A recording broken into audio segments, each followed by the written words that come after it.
Hey yo yo yo! Salut les turfeuses! Salut les turfeurs! Bienvenue pour un nouveau pronostic de Benoît Requin! Merci pour vos likes, pour vos commentaires. N'hésitez pas à vous abonner pour recevoir tous mes pronostics tous les jours.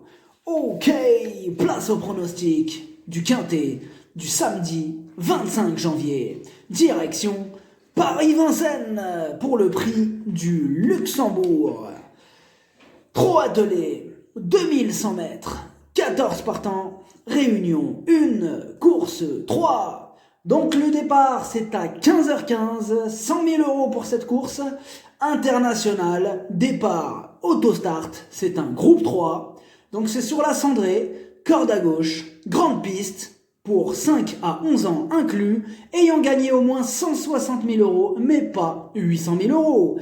Le proverbe du jour, il ne faut pas mettre tous ses œufs dans le même panier. Waouh, le quintet de ce vendredi, comment il a cartonné! Plus de 60 000 € le désordre du quintet, il a fait mal à la tête. Voilà, fin de la course, j'ai pris un Doliprane direct. Ok, on commence le pronostic. On commence avec le numéro 1, Eridan. Il reste sur 3 échecs consécutifs et pour le coup, on a besoin qu'il nous rassure. Il est capable d'un coup d'éclat et c'est loin d'être une totale impossibilité.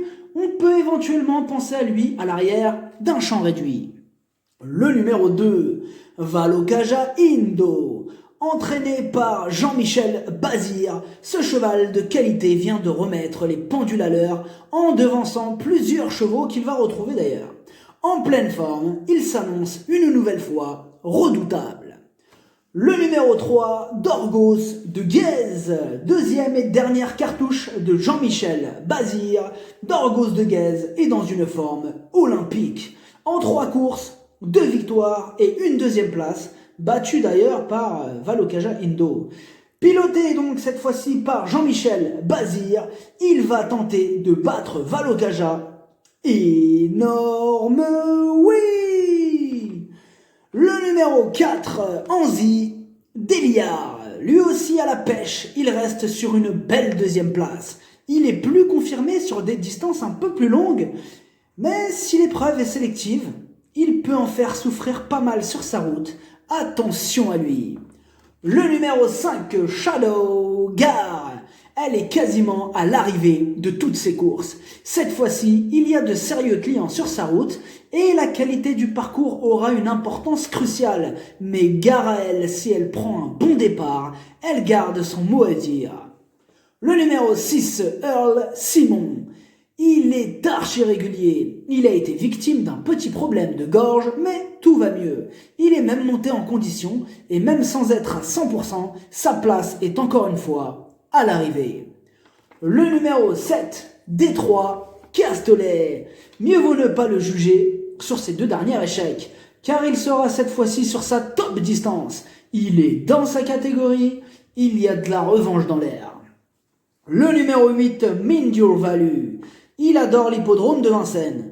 Il vient de terminer 5e d'un groupe 3 et c'était une semi-rentrée. Donc là, on attend de gros progrès. Cette fois-ci, il a une belle carte à jouer. Le numéro 9, Tessie DT. Très régulière, elle donne toujours son maximum en course. Dommage qu'elle ait hérité du numéro 9 qui n'est pas un cadeau. Mais Magic Nivar s'installe au sulky. Elle va défendre chèrement ses chances. Le numéro 10, Orlando Jet. C'est encore un quintet très ouvert car ils sont nombreux à pouvoir espérer se mêler à l'emballage final. La preuve avec lui qui reste sur une disqualification, mais avant ça, il faisait toutes ses courses. En deuxième ligne, il aura tout de même besoin d'un parcours sans encombre, mais il a encore son mot à dire. Le numéro 11, Cobra Bleu. Il manque d'entraînement, il va avoir besoin de se remettre dans le bain gentiment, face à des chevaux affûtés, il va avoir du mal à suivre le rythme, outsider.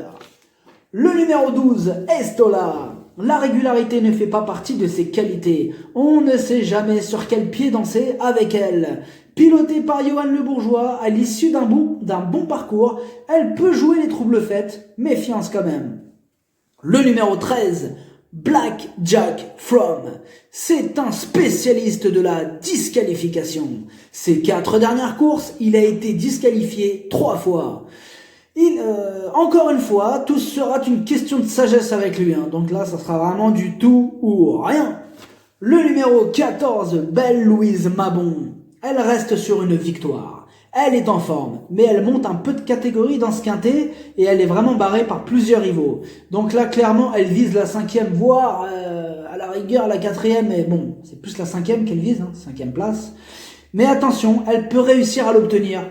Elle intéressera les amateurs de champ réduit. Le pronostic, ça donne 3, 2, 8, 6, 9, 7, 4, 5. Cheval de complément le 14. Si jamais il y a un autre nom partant, et ça peut arriver, le 10. Merci d'avoir suivi cette vidéo. N'hésitez pas à vous abonner pour recevoir tous mes pronostics tous les jours. Les jeux d'argent sont dangereux, à consommer avec modération. Bonne chance, chopez-le moi. Ciao.